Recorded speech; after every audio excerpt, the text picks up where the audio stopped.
សូមស្វាគមន៍មកកាន់ Channel ឆ្នោតលៀបសំណាងរបស់ Admin ថ្ងៃនេះ Admin មានលេខតម្រុយល្អៗរបស់ឆ្នោតយួនសម្រាប់ចែកជូនពុកម៉ែបងប្អូននៅថ្ងៃទី10 ខែ 12 ឆ្នាំ 2025 នេះដូចនេះ Admin មិនចង់ឲ្យចំណាយពេលវេលារបស់ពុកម៉ែបងប្អូនយូរតោះយើងមកតាមដានលេខតម្រុយរបស់យើងទាំងអស់គ្នាសម្រាប់លេខតម្រុយ2លេខមានលេខ46លេខ87សម្រាប់លេខតម្រុយអូស2លេខមានលេខតម្រុយទី1អូស40និងលេខតម្រុយចុងក្រោយអូស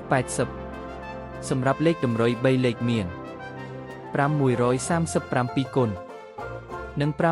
516គុណសម្រាប់លេខតម្រុយថ្ងៃនេះ Admin សូមជូនពរឲ្យពុកម៉ែបងប្អូនជួបតែសំណាងល្អទាំងអស់គ្នាហេងមានលាភមានជ័យ